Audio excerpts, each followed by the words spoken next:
Oh no!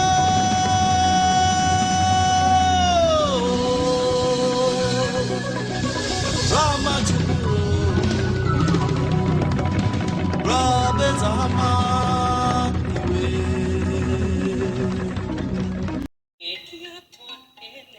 No final do século XIX, as potências europeias retornaram ao continente africano com um novo propósito.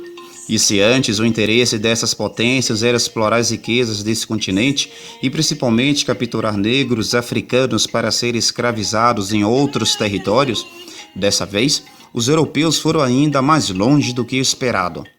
Em 1884 acontece o grande marco, que mudaria para sempre o curso do continente africano, a Conferência de Berlim. Mas o que foi essa tal conferência? Essa conferência foi responsável por decidir a partilha do continente africano. Partilha? Sim, partilha. O continente africano foi dividido entre 15 países, onde 13 eram europeus. 15 países? E por que isso? A Alemanha, Bélgica, Espanha, França, Inglaterra, Itália e Portugal são alguns exemplos de países que repartiram entre si 90% do território africano, se apropriando de todo o poder político, econômico e cultural. Nossa! Veja só o que isso causou. Essa apropriação provocou mudanças profundas, não apenas no dia a dia, nos costumes, na língua e na religião dos vários grupos étnicos que viviam no continente, mas também criou fronteiras que ainda hoje são responsáveis por tragédias militares e humanitárias. Os colonizadores desestabilizaram todo o continente, provocando impactos na forma de comércio local, conflito entre vários grupos étnicos e dizimaram os nativos de todo o poder político, além de atenuar o racismo. Caramba! Ainda tem mais. Os colonizadores, em cada colônia africana, fundaram governos locais responsáveis por administrar e assegurar o controle sobre a determinada região. E isso enfraqueceu o poderio político tradicional africano e implantou novas formas de lei. Os europeus introduziram na África suas línguas, que perduram até hoje como idioma oficial de vários países africanos. Isso causou a extinção das línguas nativas, um terrível impacto para o tradicionalismo desse continente. E os africanos, o que fizeram? Os africanos existiram sim, e de todas as formas. Vamos elencar 3 formas de existência africana contra os colonos para vocês entenderem. A primeira forma de existência consistia em pegarem armas.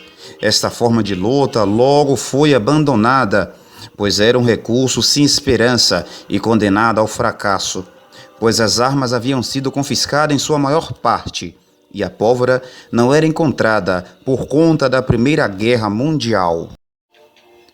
A segunda era a retirada. Isso acontecia quando a situação se tornava intolerável. Então, aldeias inteiras abandonavam os campos e partiam para zonas situadas fora do alcance das autoridades coloniais. Era uma forma de fuga. E a terceira forma de resistência eram os cultos religiosos ou messiânicos fundados pelos africanos em reação à religião europeia. Era uma forma de organização para combater os europeus. Em outros territórios, a resistência africana acontecia também a partir de intensos movimentos. Na África Ocidental, antigos e poderosos estados como Daomé e os povos Axiite, na Costa do Ouro, lideraram movimentos que tentaram barrar o avanço das forças imperialistas do domínio britânico. Corajosos esses povos, hein? Sim, muito corajosos. Os povos Axiite eram dotados de uma tradição guerreira e utilizavam suas forças para combater os europeus. É importante dizer o papel das mulheres nesse movimento, que também dotadas de coragem, resistiam junto com seus povos. Os Axiite utilizavam como força de luta os tambores.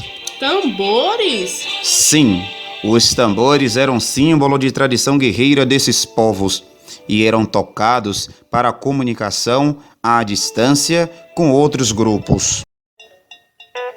Sim, mas me conta um pouco mais sobre as mulheres. Claro!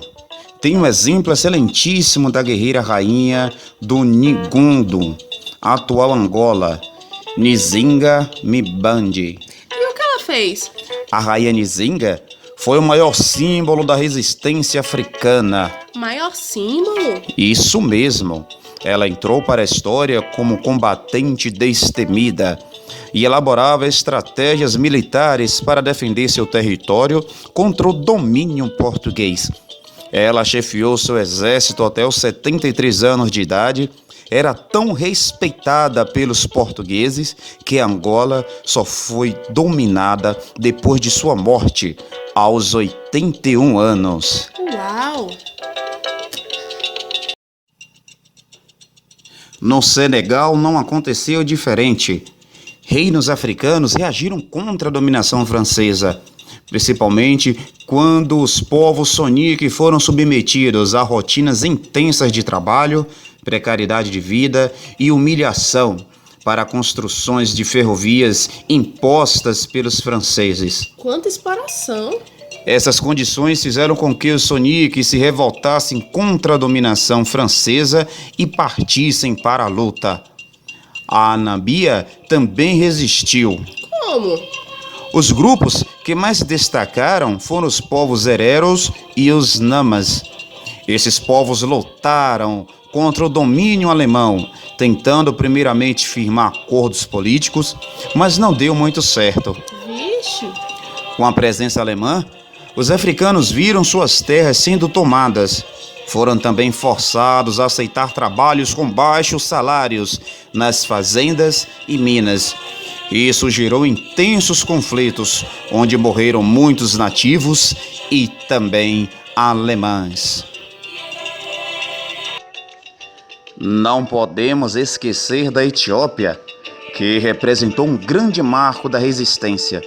A Etiópia, situada no coração geográfico africano, lutou bravamente contra a presença dos italianos fascistas e foi a única nação que não deixou ser dominada por uma potência externa. Bem guerreiros eles, hein? Bastante. A população nativa não aceitava a invasão dos italianos e, bem furiosa, foram com tudo para cima das tropas estrangeiras. Não possuíam muitas armas de fogo, mas lutaram bravamente utilizando de tudo. Além das muitas armadilhas, pedras e lanças foram jogadas sobre os caminhões e tanques dos inimigos. Impressionante! A Itália mobilizou 200 homens, 6.000 metralhadoras, 700 canhões e 150 carros de combate para vencer a Etiópia.